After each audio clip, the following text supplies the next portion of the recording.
So the full meaning of CV is curriculum vitae or vitae, however you want to call it. The culture setting in which we find ourselves, that alone can disqualify you. Hello guys, welcome back to my YouTube channel. It's Neskwame here once again. Have you missed me? Yes, I've also missed you. So in today's video, we are going to be talking about how to create a CV. Yes, so let's go to Google and go and understand the meaning of a CV. So the full meaning of CV is curriculum vitae or vitae, however you want to call it. So let me type here, Google, what is a CV? Well, so I have here that a CV is a document that contains a summary description of your education, previous job, qualification, and so many on. So somebody might ask, what should be in a CV?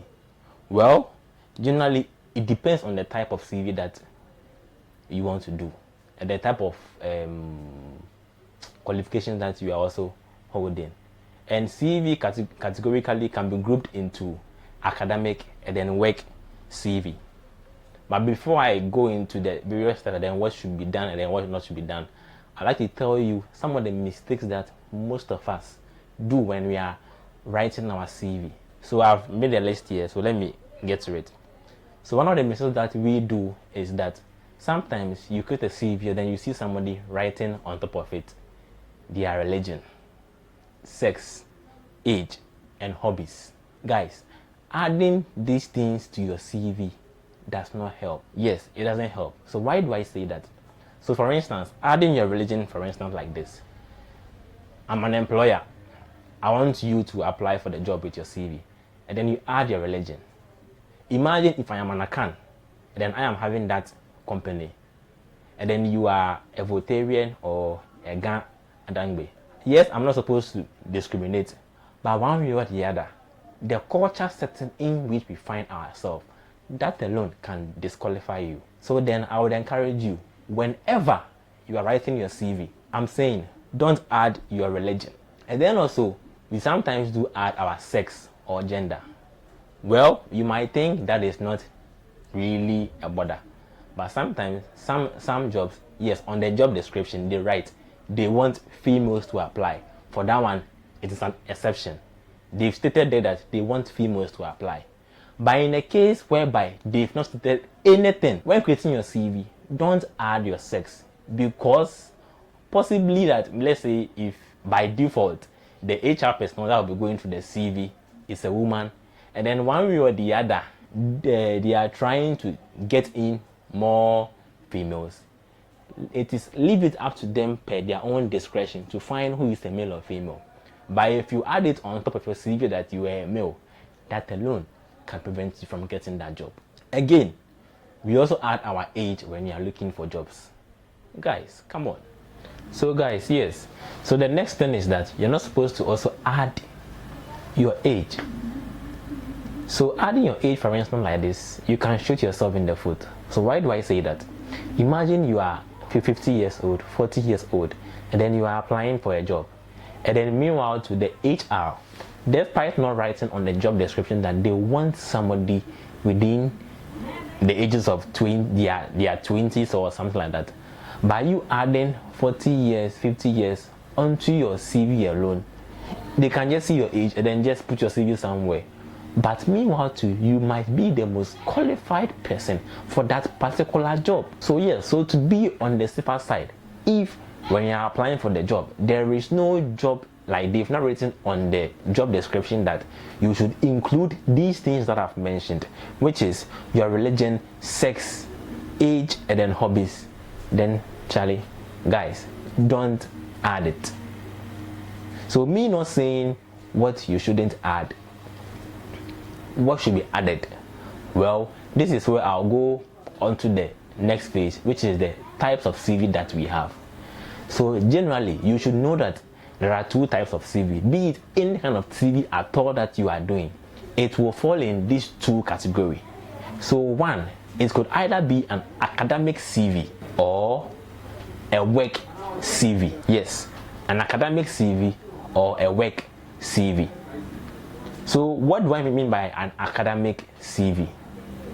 Well, an academic CV is a CV that is being used for academic purposes. That is, in short, that is all what I'm going to define it as. So what kind of academic purposes? So it can either be for you are applying for a scholarship, you are applying for masters, you are applying for PhD. The CV that you apply, you add to your documents in order to fully meet the criteria for which you are applying for the masters or PhD. The CV that you are going to be doing is called the academic CV. And then when you are applying for a work, this is where you do a work CV. But I'll take them one by one and then explain in all what should entail in them. So let me begin. So I'll begin with the academic CV. So what should entail in an academic CV? Well, bear with me, guys.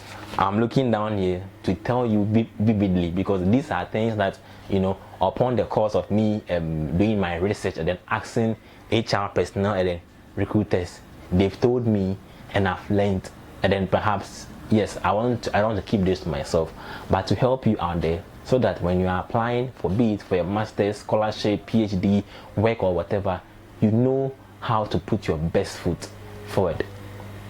So to continue, what should be in an academic CV?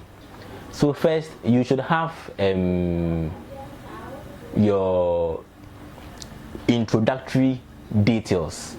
That is your name, email address, LinkedIn profile or ResearchGate profile if you have, your phone number, and then your country.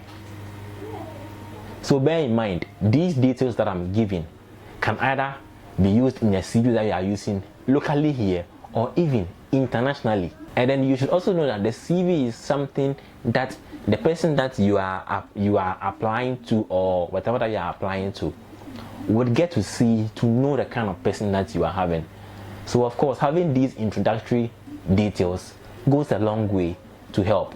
So after having your introductory details, you then come. The first column should be your educational qualifications. So what are the things that should be under the educational qualifications? So let's say, for instance, you are a recent graduate. So for your educational qualification, you need to have one, the name of the university that you attended or the tertiary school that you attended, year of completion, the course that you offered, and then lastly, the class, that is whether you had your first class, second class, or whatever class that you had, and then next, your CGPA. Don't worry, guys, I'll put a description as to how to go about this, a template down there. And then if you know all this that I'm saying is too much for you, next comment, you can chat me, and then Charlie, I can help you out at a small fee. Don't worry. So if you got me right, so guys, get pen and paper and then write what I just said. So with the educational qualification, I mention your tertiary education, that is the university, the year of completion, the course offered, and then your class, and then your CGPA. So these things that I've mentioned, you know, arrange them in a way that will be in line for anybody that picks your CV, or will understand whatever you are trying to put across, that you are trying to tell them, you know, for them to give you whatever course that you are applying for. It's Neskwame here once again. If you gained value in this video, come on, don't forget to like, share, subscribe, and comment down there. And most of you that watch my videos are not subscribers. Please, I would like to do more of these videos, and I would like you to also, you know, encourage me to come here. Let's Kwame, we talk, we have fun, and then learn as well. So it's Neskwame here once again. See you in the next video. You know, bye.